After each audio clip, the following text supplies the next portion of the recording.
창조주 하나님, 우리의 아버지가 되셔서 우리를 낳으시고 기르셔서 여기까지 은혜로 인도하심을 감사드립니다.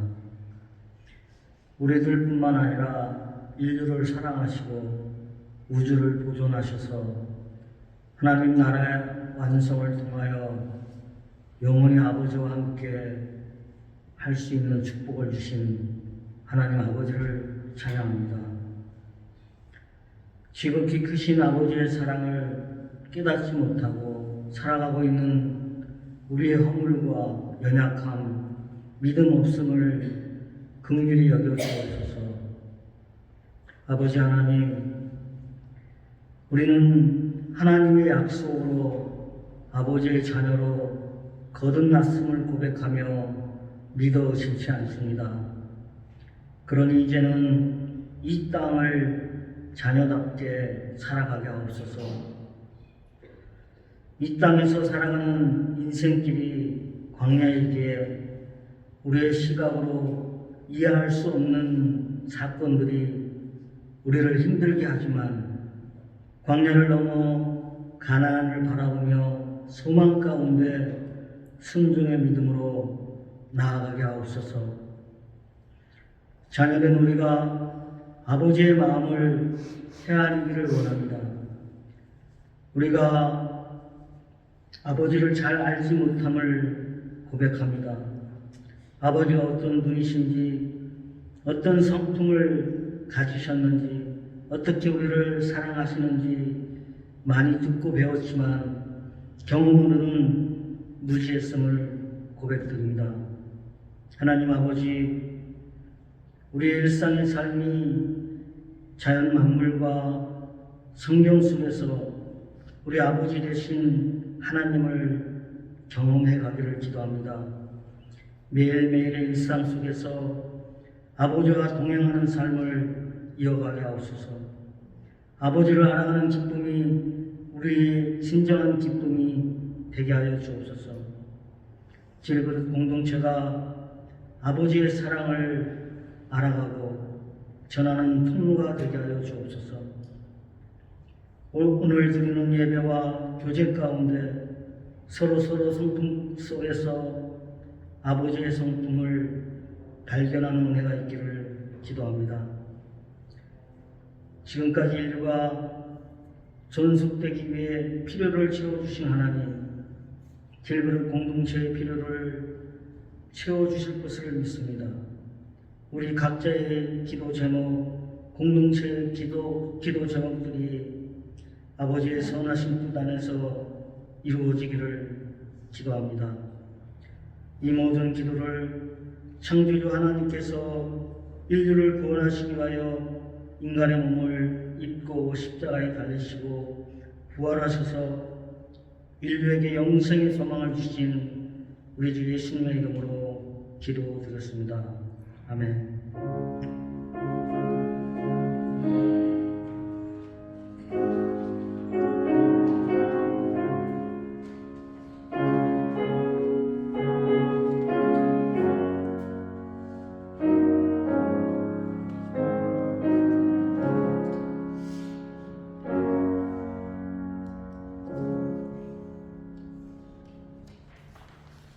베드로후서 1장 16절에서 26절 말씀. 우리가 여러분에게 우리 주 예수 그리스도의 권능과 재림을 알려드린 것은 교묘하게 꾸민 신화를 따라서 한 것이 아닙니다. 우리는 그의 위엄을 눈으로 본 사람들입니다. 더없이 영광스러운 분께서 그에게 말씀하시기를 이는 내 사랑하는 아들이요 내가 좋아하는 아들이다 하실 때 그는 하나님 아버지께로부터 존귀와 영광을 받았습니다. 우리가 그 거룩한 산에서 그분과 함께 있을 때 우리는 이 말소리가 하늘로부터 들려오는 것을 들었습니다. 또 우리에게는 더 확실한 예언의 말씀이 있습니다. 여러분의 마음속에 날이 새고 새날이 떠오를 때까지 여러분들은 어둠 속에서 비치는 등불을 대하듯이 이 예언의 말씀에 주의를 기울이는 것이 좋습니다. 여러분이 무엇보다 먼저 알아야 할 것은 이것입니다. 아무도 성경의 모든 예언을 제멋대로 해석해서는 안 됩니다. 예언은 언제든지 사람의 뜻에서 나온 것이 아니라 사람들이 성령에 이끌려서 하나님께로부터 오는 말씀을 받아서 한 것입니다. 복음서의 말씀은 마태복음 17장 1절에서 9절의 말씀입니다. 제가 봉독해 드리겠습니다. 그리고 엿새 뒤에 예수께서는 베드로와 야고보와 그의 동생 요한을 따로 데리고서는 높은 산에 올라가셨다. 그런데 그들이 보는 앞에서 그의 모습이 변하였다. 그의 얼굴은 해와 같이 빛나고 옷은 빛과 같이 희게 되었다. 그리고 모세와 엘리야가 그들에게 나타나더니 예수와 더불어 말을 나누었다. 그때 베드로가 예수께 말하였다. 선생님, 우리가 여기에 있는 것이 좋습니다. 원하시면 제가 여기에다가 초막을 셋 지어서 하나에는 선생님을, 하나에는 모세를, 하나에는 엘리야를 모시도록 하겠습니다. 베드로가 아직도 말을 하고 있는데 갑자기 빛나는 구름이 그들을 뒤덮었다. 그리고 구름 속에서 이는 내 사랑하는 아들이다. 나는 그들을 좋아한다. 너희는 그의 말을 들어라 하는 소리가 들려왔다. 제자들은 이 말을 듣고서 얼굴을 땅에 대고 엎드렸으며 몹시 두려워하였다. 예수께서 가까이 오셔서 그들에게 손을 대시고 말씀하셨다. 일어나거라. 두려워하지 말아라. 그들이 눈을 들어서 보니 예수밖에는 아무도 없었다. 그들이 산에서 내려올 때 예수께서 그들에게 명하셨다. 인자가 죽은 사람들 가운데서 살아날 때까지는 그 광경을 아무에게도 말하지 말아라. 아멘. 오늘 산상병무주일인 오늘 우리 마음 깊은 곳에 주님의 은총의 빛이 새겨들길 바랍니다. 혹시 지난 주간에 에즈버리 부흥이란 단어나 유튜브의 영상을 보신 적이 있으신지요? SNS에서 미국 기독교인들에게 이 영상과 이 사건의 소식이 계속 전해지고 있습니다. 어떤 일이냐면 에즈버리는 대학교 이름입니다. 켄터키주에 있는 월머시에 있는 감리교 교단의 대학교입니다. 기독교 대학이다 보니 이 학생들은 일주일에 3번의 체포를 의무적으로 들어야만 합니다. 모든 학생들이 평범하게 예배를 드리죠. 그런데 어느 날 2월 8일 수요일 날 오전 10시에 동일한 체플의 학생들이 예배를 드리고 그리고 예배가 끝난 후에 몇몇 학생들이 강단에 나가 무릎 꿇고 회개의 기도를 드리고 있었습니다. 그것을 어떤 친구들이 SNS를 통해서 그 회개의 기도를 드리고 있는 친구들이 있다는 것을 학교 친구들에게 전하기 시작했습니다. 그 소식을 보고 듣고 한 친구들이 채플로 모여들어서 함께 기도하기 시작했습니다. 몇 시간이 지나지 않나 그 소예배실은 학생들로 가득 차고 기도와 찬양이 이어가기 시작했습니다. 그 기도와 찬양을 또 여러 SNS를 통해 전해지자 이제 학교 밖에 영적인 목마름을 가진 사람들이 그 채플실로 찾아오기 시작했습니다. 그래서 오늘까지도 매일 2,000명에서 3,000명이 모여서 찬양하고 기도하고 있습니다. 유튜브에 실시간 영상으로 그 영상을 수천 명이 함께 보며 예배드리고 찬양하고 기도하고 있습니다. 누가 계획한 것도 아니고 주도한 것도 아닙니다. 그렇게 온라인과 그 현장에서는 찬양하고 기도하는 중에 치유를 경험하기도 하고 방언의 은사를 받기도 하고 믿지 않았던 사람들이 회심하기도 하고 믿는 사람들의 영적 갱신을 체험하고 있다고 합니다. 심지어 그 모임에 참석했던 다른 학교 학생들이 그 영향을 받아 자기의 학교로 돌아가서 똑같이 기도와 찬양을 시작했습니다. 테네시주에 있는 리 대학이 그 예인데 그 대학도 지금까지 2월 13일 월요일에 시작해서 지금도 찬양과 기도가 이어지고 있다고 합니다. 저는 그 두 학교의 영상의 실시간 영상을 보면서 어떤 거룩한 전율이 느껴졌습니다. 또한 이 시대에 정말로 영적인 갈급함을 가진 사람들이 이렇게 많구나라는 것을 느꼈습니다.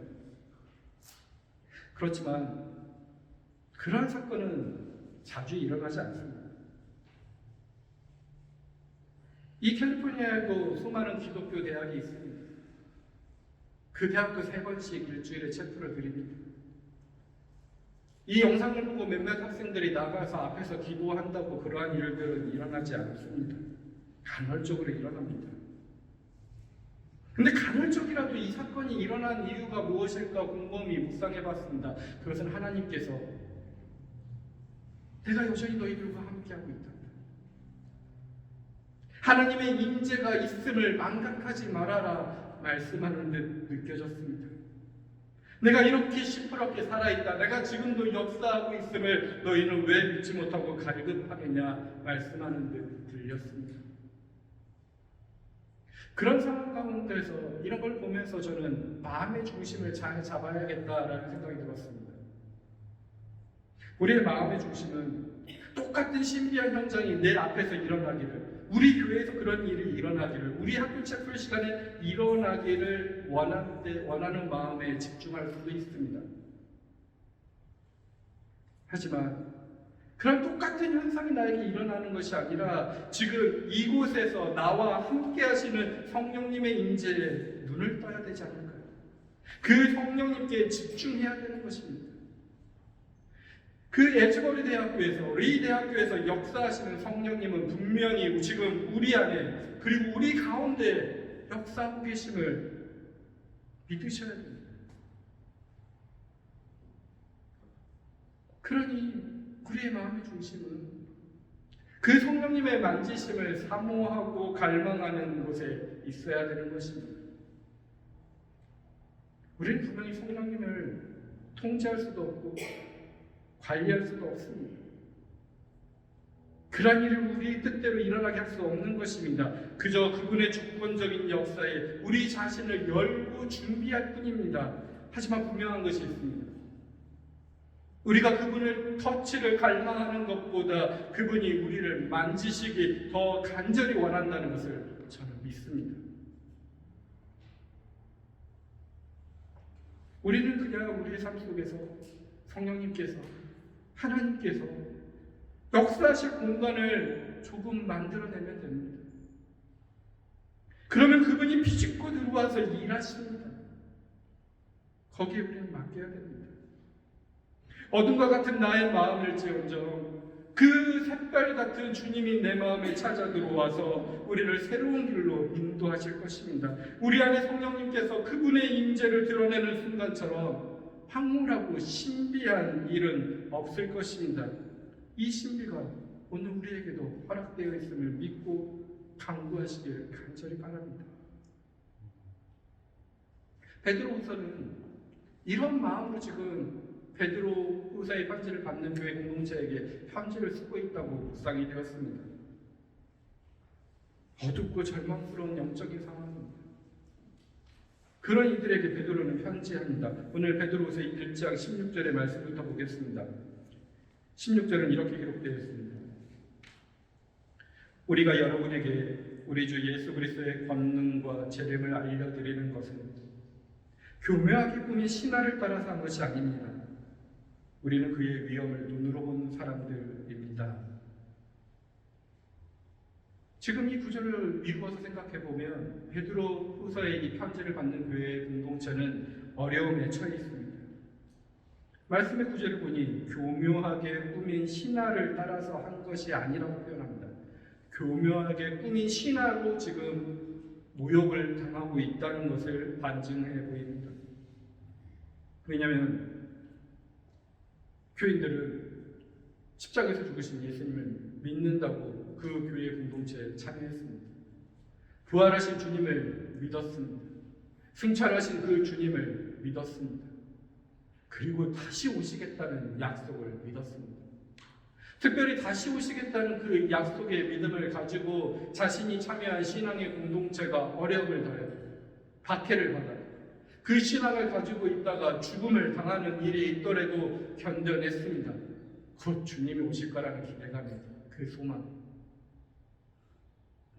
근데 오늘 이 편지는 2세기 초에 쓰여졌다고 신학자들은 연구하고 있습니다.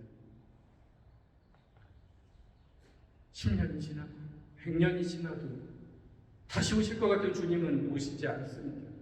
한 세대가 죽고 그 다음 세대로 삶에 대한 문제가 신앙의 그 교회 공동체의 모습이 회복될 것 같지 않습니다. 그러니 세상 사람들은 너희들의 그 믿는 예수의 이야기가 십자가에서 죽고 살아났다는 것도 신하고 하늘로 올라갔다는 것도 거짓말이고 그 하늘에서 다시 돌아올 재림할 거라는 이야기는 더욱더 꾸며낸 이야기가 아니냐 하며 조롱하였다는 것입니다. 그 조롱이 거북합니다. 근데 더욱더 문제는 믿음이 흔들릴수록 그 조롱이 사실처럼 믿겨지기 시작한다는 것입니다. 주님이 정말 살아나신 건가? 주님이 정말 하늘에 올라가셨다는 건가? 다시 오시겠다는 약속이 믿어도 되는 건가? 아니, 온다면 지금 바로 오시지 왜 안 오고 이렇게 우리를 당황케 하는가 하며 그 다시 오시겠다는 약속과 재림의 지연 관계 속에서 사람들은 곤혹스러워졌습니다. 그런 상대들에게, 교인들에게 베드로가 계속해서 권면하고 있습니다. 16절에서 19절 말씀입니다. 16절 후반부에 봤더니 우리는 그의 위엄을 눈으로 보는 사람들입니다. 그러면서 17절부터 더없이 영광스러운 분께서 그에게 말씀하시기를 이는 내 사랑하는 아들이요 내가 좋아하는 아들이다 하실 때 그는 하나님 아버지께로부터 존귀와 영광을 받았습니다. 우리가 그 거룩한 산에서 그분과 함께 있을 때 우리는 이 말소리가 하늘로부터 들려오는 것을 들었습니다. 또 우리에게는 더욱 확실한 예언의 말씀이 있습니다. 여러분의 마음속에서 날이 새고 샛별이 떠오를 때까지 여러분은 어둠 속에 비치는 등불을 대하듯이 이 예언의 말씀에 주의를 기울이는 것이 좋습니다. 라고 권면합니다. 지금 마태복음에서 읽었던 산산병모의 사건을 가지고 지금 베드로 후서의 편지를 받는 신앙의 공동체에게 권면하고 있습니다. 이 얘기를 통해서 그 당시에 신앙적인 어려움, 현실적인 어려움과 절망에 있는 자들에게 예수님의 인도하심, 그리고 그의 은혜, 그리고 삶의 방향, 그리고 예수님께서의 그 신비한 일에 대한 양면성을, 그리고 성령님의 역사하심을 권면하고 있는 중입니다. 짧은 구절로 되어 있지만 우리가 마태복음의 말씀을 묵상하면서 하나씩 그 내용들을 우리 함께 묵상해 보고자 합니다. 우선 먼저 예수님의 인도하심입니다. 16절에 우리는 그의 위엄을 눈으로 본 사람들이라고 베드로서에 기록되어 있습니다. 이렇게 말을 하고 만약 베드로가 편지만 쓴 것이 아니라 어떤 집회에 강사로 왔다고 생각해 보십시오. 이 이야기에 대한 이야기를 구체적으로 설명할 것입니다. 그리고 그 순간순간에 있었던 느낌과 그리고 정말로 그 중요한 포인트들을 강조하며 자신이 경험했던 이야기들을 전달했을 것입니다. 지금 베드로가 그런 마음으로 우리에게 전달하고 있다는 그런 느낌으로 성경을 깊이 묵상하시고 그 글자 뒤에 있는 풍성한 사건들을 한번 상상해 보았으면 좋겠습니다. 그래서 마태복음 17장에 그 베드로가 경험했던 장면으로 한번 돌아가 보겠습니다. 1절입니다. 그리고 엿새 뒤에 예수께서는 베드로와 야고보와 그의 동생 요한을 따로 데리고서 높은 산에 올라가셨다라고 시작합니다. 어떤 사건이 끝나고 엿새 뒤에 라고 하면서 말합니다. 엿새 뒤에. 어떤 사건의 엿새 뒤일까요? 분명히 17장 앞에 있는 사건일 것입니다. 그리고 그 6일 동안 어떤 일이 있었을까요? 성경은 기록되어 있지 않습니다. 그래도 그 엿새 전에 어떤 일이 있었는지는 기록되어 있습니다. 16장 21절 혹시 성경책에 있으면 펼쳐보시고 한번 훑어보십시오. 여러분들이 아주 잘 아는 사건이 나옵니다. 베드로의 유명한 고백이 나오는 장면이죠. 예수님께서 첫 번째 순환을 예고합니다. 예루살렘에 올라가서 죽을 것이라. 그리고 부활할 것이라. 분명히 주님은 순환과 부활을 함께 예고했는데 베드로에게는 죽음만 귀에 꽂혔나 봅니다. 활짝 뜁니다. 어떻게 죽을 수 있냐? 베드로뿐만 아니라 제자들 모두가 당황했을 것입니다. 그리고 베드로는 예수님을 붙잡고 그런 일은 절대로 일어나서는 안 된다고 소리치며 저항하는 장면이 나옵니다. 이 순간에 베드로와 제자들은 어떤 생각이 들었을까요? 죽는다. 메시아라고 믿고 새로운 이스라엘의 새 나라를 꿈꾸며 그를 쫓아서 모든 것을 버리고 따라왔는데 허무하게 죽어버린다고? 죽은 데의 결과는 뭔데? 아무리 계산해봐도 자신의 경험 속에서 답이 안 나옵니다. 내가 주를 잘못 썼는가?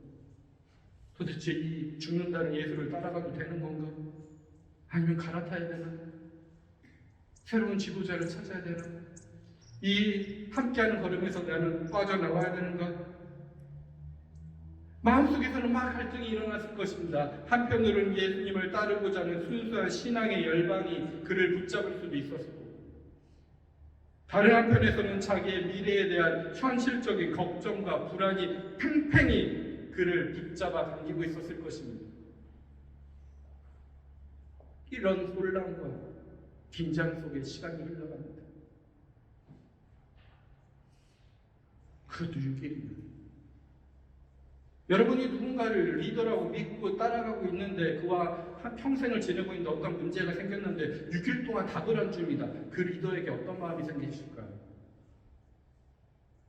화가 나고 말하는 것에 짜증도 나고 힘들 겁니다. 불안은 계속해서 커져갈 겁니다. 예수님의 어떠한 해명도 없었나 봅니다. 그러니 성경에 기록된 내용이 없습니다. 아무도 자기의 이 어려운 문제, 갈팡질팡하는 마음, 이 두 마음 속에 대한 이 불안감 해결할 수가 없습니다. 답도 없습니다. 정말로 깊고 무거운 시간이 제자들에게 찾아왔습니다. 그것도 6일이나. 아마 6일은 상징적인 숫자일 수도 있습니다. 6일 동안 일을 하고 그 다음에 안식일을 지냈던 그들의 풍습 속에서 유대인들에게 6일, 제자들에게 갈등하는 시간입니다. 근데 그 6일 동안 일하는 것이 아니라 이 제자들은 자신의 미래를 심각하게 갈등하는 시간으로 보냈습니다. 네, 여러분. 어디 제자들만 이렇게 갈등하나요? 여러분 마음속에는 한 번도 이러한 갈등이 생기지 않으셨나요? 초대교회에 있는 이 베드로 후서의 편지를 받은 그 공동체에도 이러한 갈등이 존재했습니다. 신앙인이라면 누구나 순수한 신앙의 열정과 우리의 현실 사회 속에서 긴장하고 갈등합니다. 이 갈등은 끊임없이 찾아오는 것입니다. 이 갈등 이상한 것이 아니라 사실은 정상적인 것입니다. 지금 이 자리에 계신 여러분 중에 누구도 갈등하고 있다면 이 제자들이 보내고 있는 6일의 어느 한 지점에 같이 서 있는 순간일 것입니다. 근데 주님은 이러한 갈등하고 있는 우리들을 잘 알고 계십니다. 즉답은 주시지 않았지만 주님께서는 6일 후에 제자들을 데리고 산으로 올라가십니다. 우리는 이 사실을 꼭 기억했으면 좋겠습니다.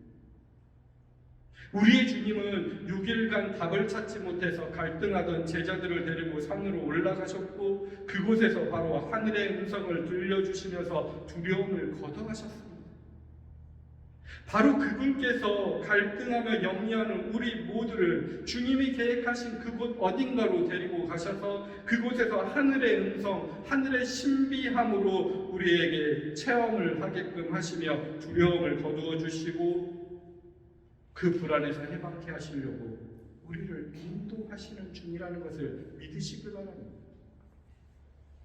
우리가 그 인도하심에 따라 산 위로 올라가지 않았을 뿐입니다. 이것이 주님의 일입니다. 베드로는 이것을 경험해야 했습니다. 산 위에 올라가서 이런 것을 계획한 것이 아니라 불안한 6일 가운데 속에서 주님이 올라가자는 말에 순종하고 그저 따라 올라갔더니 자신에 대한 불안의 문제가 어느 정도 해결이 됐다는 것입니다. 베드로는 이것을 경험하기를 원했던 것입니다.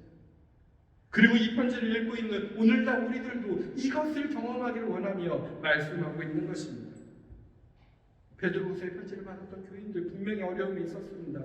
인도하심을 받아 지하교회로 왔는데 어려운 환경이지만 신앙 공동체로 찾아왔는데도 어렵다라는 것입니다. 근데 이 이후에 그래서 문제가 생깁니다.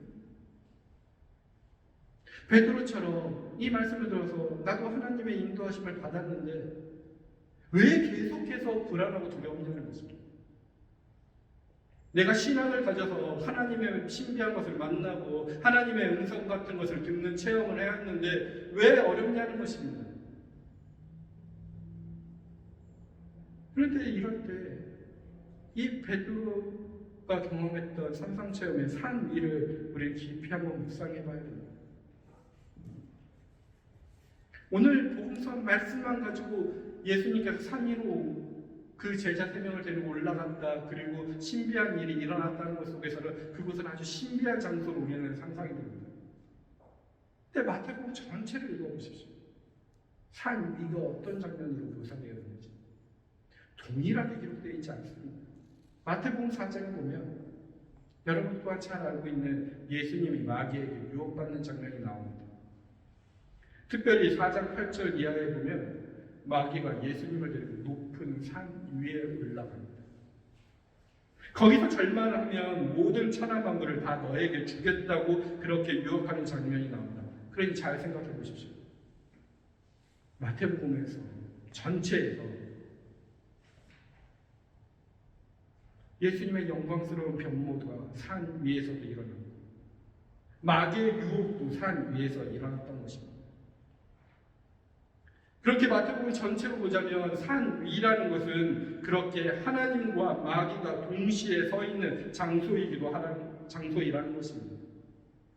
이 말을 다른 말로 우리에게 적용해 보면 악마 같은 현실 속에 하나님이 숨어 있을 수도 있고 또 반대로 거룩하게 지금 보이는 모든 것들이 어쩌면 그 안에 악마가 마귀가 도사릴 수도 있다라고 하는 경고이기도 합니다. 그러니 섣불리 우리의 눈으로 판단하는 것은 거의 불가능하다고 할 수 있는 것이죠. 그러니 더욱더 혼돈스럽습니다. 내가 지금 하나님의 말씀과 함께 있는지 마귀와 함께 있는지 하나님의 말씀 속에서 위로를 받고 있는지 마귀의 유혹을 받고 있는지 우리는 혼돈스럽습니다. 여기서 신앙생활이 끝나버리면 우리는 참으로 암담합니다. 대책이 없습니다. 옳은 것을 우리가 판단할 수도 없고 어디에 하나님이고 마귀인지도 모릅니다. 근데 오늘 복음서의 말씀은 여기서 끝나지 않습니다. 구름 속에서 들리는 소리가 이런 혼동에 놓인 제자들에게 하나의 희망을 제시합니다. 오늘 마태복음 17장 5절에서 8절 말씀을 다시 한번 읽어보면서 그 희망을 한번 찾아가 보겠습니다. 5절부터 8절입니다. 베드로가 아직 말을 하고 있는데 그 신비한 일을 보고 초막을 짓겠다는 그 말입니다. 갑자기 빛나는 구름이 그들을 뒤덮었다. 그리고 구름 속에서 이는 내 사랑하는 아들이다. 나는 그를 좋아한다. 너희는 그의 말을 들어라 하는 소리가 들려왔다. 제자들은 이 말을 듣고서 얼굴을 땅에 대고 엎드렸으며 몹시 두려워하였다. 예수께서 가까이 오셔서 그들에게 손을 대시고 말씀하셨다. 일어나거라. 두려워하지 말아라. 그들이 눈을 들어서 보니 예수밖에는 아무도 없었다. 아멘. 제자들이 지금 산 위에 있지만 그 신비한 변모의 현상을 목격했지만 그 현실은 두렵고 암담했다는 것입니다. 그러니 주님이 그런 제자들에게 손을 대고 말합니다. 일어나라. 두려워하지 마라. 그런데 그 말씀 이후에 더 이상한 일이 생깁니다. 8절을 보면 제자들이 이 말씀을 듣고 눈을 들어 올려봅니다. 근데 예수 외에는 아무것도 보이지 않더라고 기록되어 있습니다. 모세와 엘리야가 갑자기 사라졌습니다. 예수님의 모습이 여전히 얼굴은 빛나고 옷이 희었는지 기록되어 있지 않습니다. 하늘의 그 빛나는 구름은 어떻게 변했는지 또한 아무런 설명이 없습니다. 신비가 사라진 그 자리에 오직 예수님과 제자들만 남았습니다. 이 구절은 혼동 속에 던져진 신앙인이 바라봐야 할 지향점이 어디인지를 우리에게 가르쳐주고 있는 것입니다. 우리의 삶에서 이리저리 흔들립니다. 신앙도 이리저리 흔들립니다. 어떤 게 거룩한 건지 유혹인지 구별도 못합니다. 신앙인이라고 하면서도 돈과 명예와 권력과 신비 등등 여기저기 갈대처럼 흔들립니다. 포장하기도 하고 마음을 빼앗기도 하고 가끔은 거룩하기도 합니다. 그런데 결국 이렇게 흔들리는 우리를 일으킬 세울 수 있는 분은 바로 예수뿐이라는 것입니다. 오직 예수입니다. 이것이 베드로후서에서 이야기하는 확실한 예언입니다. 내가 너희들에게 확실한 예언을 주겠다니 이것은 바로 예수라는 것입니다. 여전히 길을 떠나지 못한 채 주저주저하거나 신앙의 삶 속에서 당황하고 망설이고 있는 자에게 오직 예수에게 집중해보라고, 그 확실한 예언의 말씀에 붙들려보라고, 오직 예수에게 붙들려보라고 권면하는 것입니다. 그런 29절에 베드로후서 1장 19절에 이렇게 권면합니다. 여러분의 마음속에서 날이 새고 샛별이 떠오를 때까지 아마 어둠에 살아가고 있나 봅니다. 여러분 어둠 속에 비치는 등불을 대하듯이 이 예언의 말씀에 주의를 기울이는 것이 좋습니다. 이 예수님에게 주의를 기울이는 것이 좋다고 권면합니다. 어떤 환경에 있든지, 여러분들의 어떤 마음에 있든지, 어떠한 영적인 상태에 있든지 우선 이 예수님에게 집중하고 주의를 기울이는 것이 가장 중요하다는 것입니다.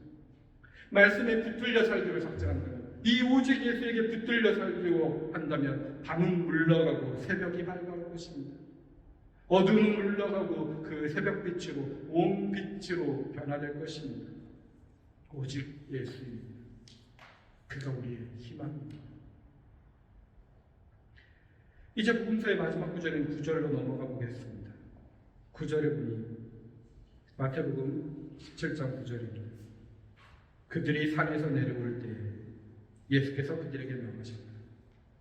인자가 죽은 사람들 가운데서 살아날 때까지는 그 광경은 아무도 말하지 말아라 합니다. 오늘 마지막 구절은 산 위에 있는 제자들이 다 그리고 예수님과 함께 산에서 내려갔다고 아주 담대히 말하고 있습니다. 예수님과 그의 제자들이 산에서 내려와서 다음 목적지로 향했다고 합니다. 마치 아무 일도 없었다듯이 그렇게 움직입니다. 엘리야와 모세의 흔적이 있었던 그곳에 전혀 미련을 두지 않고 있습니다. 그 산에 초막을 짓고 한 분씩 모시게 했다는 이 베드로의 귀여운 충동도 결국은 옳지 못했다는 것으로 판명이 나는 것입니다. 근데 가만히 한번 묵상해 보십시오. 사실 우리도 베드로 같지 않나요? 지금 아침 서두에 이야기했던 에즈버리 대학교랑 이 대학교의 그 예배 현장들 정말 뜨겁고 좋을 것입니다. 저도 거기에 있으면 시간 가는 줄 모르고 있을 것입니다. 근데 거기에 한평생 살 수 있나요? 들어왔으면 나갈 때도 있습니다. 하지만 우리의 마음속에서는 그 편안하고 안락한 장소를 찾습니다. 위대하고 유명한 사람이 옆에 있었으면 좋겠습니다. 모세와 엘리야가 옆에 있다면 이 이스라엘에서 가장 대단한 사람입니다. 걱정 근심 없는 땅이라면 거기에 작은 초막이라도 짓고 그냥 소소한 행복감을 누리며 살고 싶습니다. 베드로의 마음은 그 바람이었습니다. 근데 그것이 오늘 우리들의 바람이 아닐까요? 이런 바람 안 가지고 계신가요? 베드로뿐만 아니라 우리 모두의 꿈입니다.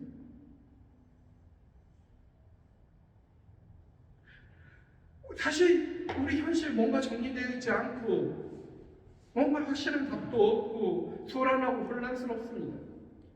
어디에도 답을 찾을 수가 없습니다.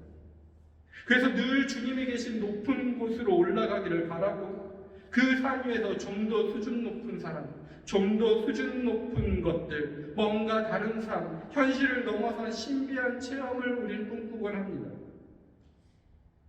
물론 신앙생활을 하다 보면 그렇게 산 위에 갈 때도 있습니다. 실제로 그러한 신비한 체험을 할 때도 있습니다. 유명한 사람 만날 수 있습니다. 좀 더 차원이 높은 사람 만날 수 있죠. 좀 더 수준 높은 삶도 체험할 수 있습니다.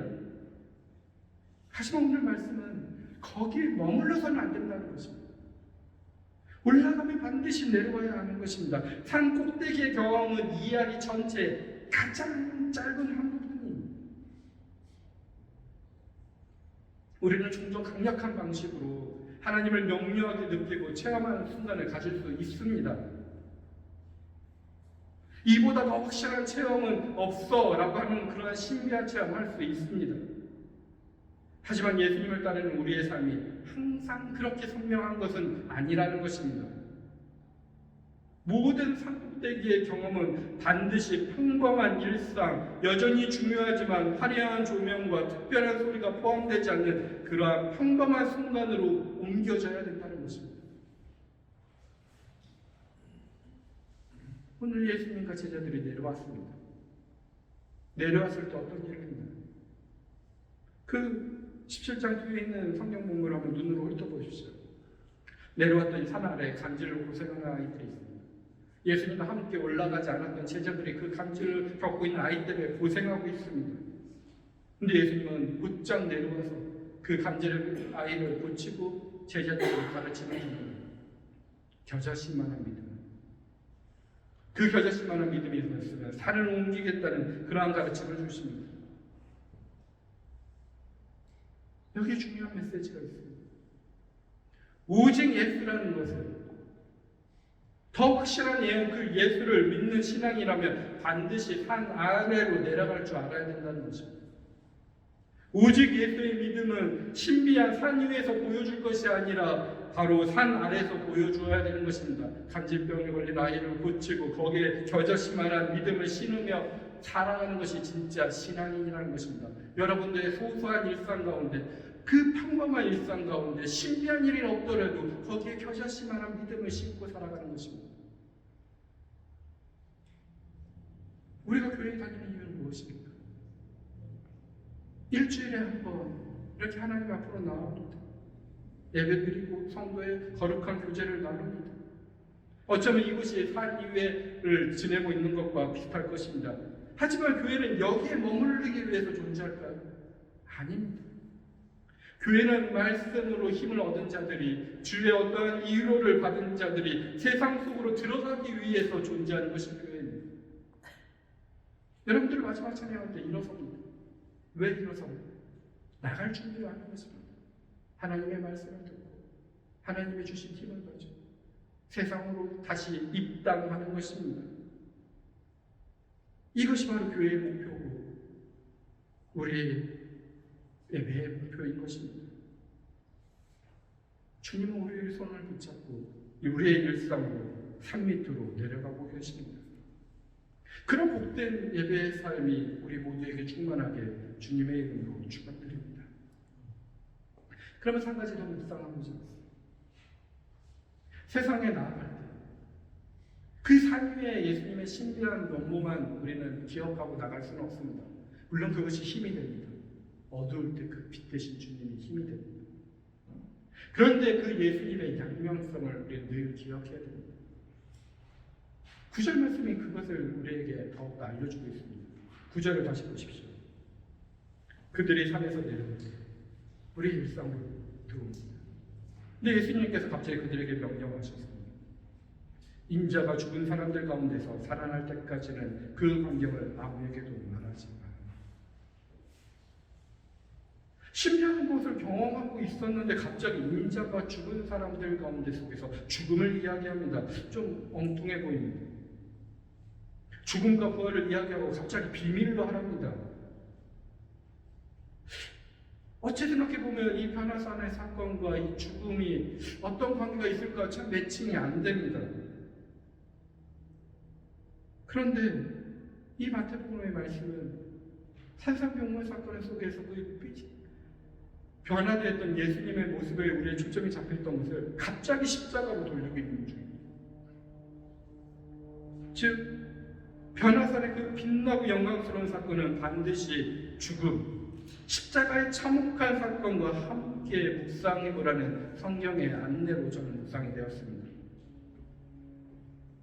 변화산의 사건은 십자가의 사건과 함께 묵상해야 되는 것입니다. 신학자 톰 라이트는 이 장면을 이렇게 설명했습니다. 제가 그 얘기를 그냥 그대로 읽어드리겠습니다. 변화산 사건이나 십자가 사건 중 하나를 묵상할 때 반드시 다른 한 사건을 염두에 두어야 합니다. 산에서 영광 받으신 예수님이 저 예루살렘 밖 언덕에서 수치를 당하십니다. 여기 산에서 예수님의 옷은 하얗게 빛나지만 저기서 그분의 옷은 벗겨지고 찢겨 제비 뽑아 병사들에게 나눠 갖게 됩니다. 이 산에서 예수님의 양편에 율법과 예언을 대표하는 이스라엘의 가장 위대한 영웅 모세와 엘리야가 서 있습니다. 저기 저 언덕 예수의 양편은 이스라엘이 얼마나 하나님께 반항하고 있는지 보여주는 두 명의 강도가 옆에 있습니다. 여기 산에는 밝고 신비로운 구름이 현장을 들어오지만 거기에서는 땅의 어두움이 가득합니다. 여기서 베드로는 이 모든 것이 참으로 아름답고 놀랍다고 엄격하게 고백하지만 거기에서 예수님을 모른다고 부인하고 수치심에 숨어버립니다. 여기 높은 산에서는 하나님이 직접 이는 내 사랑하는 아들이라고 말씀하시지만 저 십자가 언덕에선 이방인 병사가 이 사람은 정말 하나님의 아들이었다고 놀라며 말합니다. 톰라이트의 글은 이렇게 마무리되어 있습니다. 여러분 한번 묵상해 보십시오. 여러분은 산 위에서 신비롭게 변모하는 예수님만을 바라보며 믿고 계신지, 아니면 십자가에 달린 예수님을 바라보며 믿고 사시는지, 아니면 동전의 양면처럼 변화산의 그 예수님과 십자가 예수님을 함께 바라보며 믿고 사는지 이번 한 주 깊이 묵상해 보시길 바랍니다. 말씀을 정리하도록 하겠습니다. 베드로에게나 오늘 이 말씀을 읽고 있는 우리에게나 변모 사건은 너무나 인상적입니다. 첫 번째 순환 예물을 후에 혼란과 불안에 빠진 제자들을 위로하고 그들의 마음에서 기쁨과 용기가 샘솟게 하려는 신비 체험이었습니다. 예수님의 인도하심의 은혜였습니다. 그들의 믿음과 희망을 위해서 베풀어 주시는 예수님의 선물 신비 체험이었습니다. 예루살렘으로 대변되는 세상에서 그들이 겪게 될 고난에 대비시키는 일종의 준비였습니다. 고난과 죽음이 결코 마지막이 아님을 그들에게 확실히 지켜주고자 하는 예수님의 배려였습니다. 이처럼 주의 변모 사건은 그리스도께서 완성하실 궁극적인 승리를 보여주시어 제자들을 보존하시려는 주님의 은혜로 초대했습니다. 그들이 고난의 어두운 터널을 지날 때마다 변모 사건을 떠올리면, 그리고 예수님을 증언해 주시던 하나님의 음성을 떠올린다면 자기 부인과 자기 십자가를 지는 그 길을 포기하지 않거나 따라갈 수 있는 힘을 갖곤 했을 것입니다. 근데 아쉽습니다. 신비체험이 곧바로 그들을 다시 태어나게 할 만큼 삶을 변화시키지 못했습니다. 다시 말해 존재의 변화까지는 미치지 못했다는 것입니다. 오히려 그들은 예수님이 잡히시던 날 밤 모두 도망했던 현실이 되었습니다. 근데 주님의 은혜는 여기서 머물지 않습니다. 예수께서는 부활하신 후에 나누어 주신 그 성령의 능력을 받은 그들은 달라졌습니다. 그들은 거듭났습니다. 성령은 그들을 그리스도의 사람으로 빚어 가셨습니다.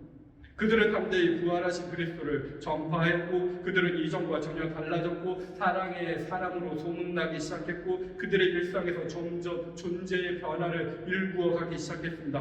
모두가 성령이 일으킨 변화였습니다. 성령의 일에 그렇게 다시 태어나 빚어가는 삶이야말로 진정으로 위대한 변화고 하나님이 그들에게 선물하시는 영광의 표시라는 것을 깨닫기 시작했습니다. 특별히 베드로가 그랬겠죠. 그러니 베드로는 오늘 본문 마지막 절에서 이렇게 권면합니다. 21절 다시 한번 보십시오. 예언은 언제든지 사람의 뜻에서 나온 것이 아니라 사람들이 성령에 이끌려서 하나님께로부터 오는 말씀을 받아서 한 것입니다. 아멘. 이것은 우리에게도 마찬가지입니다. 우리는 그 변화산에 있었던 것도 아니고 또 하나님의 음성을 직접 들은 것도 아닙니다. 우리는 단지 성령 안에서 거듭난 사도들이 전해준 복음에 우리의 모든 것을 걸고 구원의 주님을 따라 나섰습니다. 우리는 사도들처럼 결코 복음을 부끄러워하지 않고 일상에서 사랑의 삶으로 복음을 전파합니다. 그 삶이 우리를 하나님의 자녀다운 본래의 모습으로 다시 빚어가는 것입니다. 성령님이 그렇게 도우십니다. 성령님은 우리를 새로운 자리로 늘 매년 인도하십니다. 그렇게 다시 빚어지기 위해서 우리의 마음의 길을 열어내는 일들을 우리는 한번 해보곤 합니다. 돌아온 수요일부터 제 수요일이라 해서 부활주일까지 주일을 뺀 사순절을 우리는 지내게 됩니다. 이 사순절은 자신의 본래의 모습을 찾고 발견해가는 절기입니다. 이 절기 동안 무엇을 하시겠습니까? 가만히 있겠습니까? 산 위로 올라오라고 주님은 초대하십니다. 아니, 일상에서 존재의 변화를 일구어가자는 순수한 초대를 하실 것입니다. 사순절에 강조하는 기도, 단식, 금식과 같은 것, 무엇인가를 안 하겠다는 것, 그리고 자선, 그런 긍휼을 베푸는 것들이 모두 자기 죽음을 통해 존재의 변화로 나아가기 위한 수행입니다. 이 중 하나라도 해보십시오. 그 수행을 이어가다 보면 전혀 예상치 못한 순간에 주님은 오늘 마태복음이 전하듯이 자신의 현존을 우리의 마음의 눈앞에 빛처럼 보이실 때가 있을 수도 있습니다. 이 수행을 이어가다 보면 벼랑간 주님이 당신의 세미한 음성을 우리의 마음에게 들려주실 때도 있을 것입니다. 그 신비하죠. 세상 무엇과도 바꿀 수 없는 황홀한 순간입니다. 에지거리 대학교의 그 대학생들이 그 채플에 참여한 자들이 지금 그것을 누리고 있습니다. 그러나 오늘 병모 사건을 묵상한 우리는 산 아래에 세상의 일상이 있음을 또렷이 기억해야 됩니다. 베드로처럼 특별한 체험에 붙잡히지 않고 일상의 삶에 더 주목해야 함을 기억하시길 바랍니다. 일상의 삶에서 성령의 인도하심에 따라 기도하거나 단식하거나 자선의 수행을 통해 머리로만 살려는 이기적인 자기를 부인해야 함을 기억하시길 바랍니다. 성령의 인도하심에 따라 말씀 보고 기도를 통해 자기의 몫인 십자가를 지는 가슴으로 공감하는 삶으로 나아가야 함을 기억하시길 바랍니다. 성령의 인도하심에 따라 말씀 보고 기도하는 수행을 통해 자기의 생각, 자기 감정, 자기 문제에 붙잡혀 살아가는 이기적인 나는 죽고 그 죽음을 통해 비로소 성취되는 존재 변화의 길, 자유의 길로 나가야 함을 기억하시길 바랍니다. 오늘 우리에게 이 썩을 몸이 순식간에 불면의 옷을 입을 수 있습니다. 이 죽을 몸이 순식간에 불사의 옷을 입을 수도 있는 것입니다. 그렇게 애벌레에서 나비처럼 변모하여 영원토록 주님과 함께 살게 될 것입니다. 이것이 복음서가 말하는 내용입니다. 진정 그러한 복락을 누리는 저와 여러분이 되기를 축복합니다. 이것이 주연절기를 마감하며 사순절을 시작하는 우리들에게 주시는 하나님의 메시지입니다. 기도하시기 바랍니다.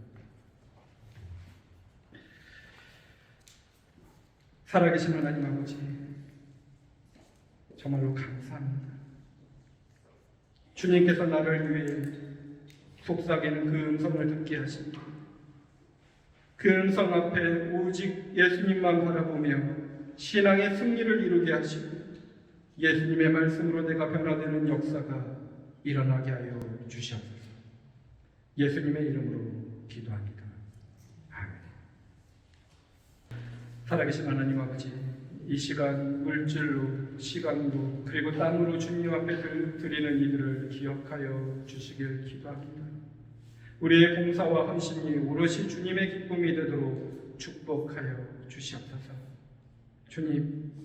주님께서 우리를 통해 하실 일을 생각해 봅니다. 우리가 주님의 뜻을 얼마나 잘 순종하며 따를 수 있는지 사실 우리는 자신이 없습니다. 하지만 이제 그런 생각을 모두 내려놓고 오직 주님께서 약속하신 그 말씀만 굳게 믿으려고 합니다. 오직 예수님뿐입니다. 하지만 그것마저도 우리의 힘이 아니라 온전히 주님의 힘에 맡깁니다. 주님께서는 계시의 말씀 외에 언제나 주님의 뜻을 숨기는 분이십니다. 어리석은 사람들은 그리스도를 통해 계시된 말씀과 주님의 뜻을 격렬하고 신비한 일과 보이지 않는 미래만 탐구하고 추앙합니다. 하지만 우리는 말씀으로 우리에게 오신 그리스도만 바라보기를 원합니다. 온전히 주님을 만나게 하여 주시옵소서. 이 시간 고개 숙여 간구하는 모든 성도들을 위해 기도합니다. 우리의 모든 기도의 제목이 주님의 뜻에 합당한 기도, 하나님의 나라를 구하는 기도가 되어 선한 열매를 맺게 하여 주시옵소서. 우리의 자녀들이 건강하고 바르게 자라게 하시고, 우리의 또한 청년들이 쉴 그늘이 되게 하시고, 우리의 청년들의 기쁨과 사랑을 주고받으며 우리의 노인들이 하나님의 나라를 넉넉히 기대하는 그런 교회가 되게 하여 주시옵소서. 주님, 이제 수요일부터 주님의 십자가를 묵상하는 사순절이 시작됩니다. 이 사순절 동안 교회에 속한 모든 성도가 자신의 영혼과 육체를 믿음 안에서 절제하며 돌아보는 시간이 되게 하여 주시옵소서. 그래야 우리의 몸과 마음이 그리스도 안에서 정결하고 정직하도록 힘쓰며 자신의 일상을 이웃과 나누며 세상의 아픔을 치유하기 위해 기도하는 자가 되게 하여 주시옵소서. 주님, 간절히 기도합니다. 저멀리트리교회와 시리아의 슬픔이 치유되기를 간구합니다. 전쟁의 아픔이 있는 곳에 평화가 있기를 간절히 간구합니다. 아픔이 있는 곳에 회복이 있고 그의 가족들이 평강을 누리기를 간구합니다. 우리의 작은 마음과 우리의 작은 기도가 그들에게 작은 희망의 싹이라도 되게 하여 주시옵소서. 사순절의 이 시간 진심으로 기도하며 회복을 간구하니 주님, 우리의 기도를 들어주시옵소서. 이제는 우리 주 예수 그리스도의 은혜와 하나님 아버지의 사랑하심과 성령님의 교통 역사하심이 오늘 이 예배의 시간에 우리를 위로하고 힘을 주시는 주님과 함께 손을 붙잡고 우리의 일상으로 돌아가 주님의 영광을 드러내는 삶을 살고자 결단하며 세상으로 나가는 모든 성도들을 위해, 가정 위해, 생업 위해, 그리고 질그릇 교회 위해 이제부터 영원토록 함께 하시길 주님의 이름으로 간절히 축원하옵니다.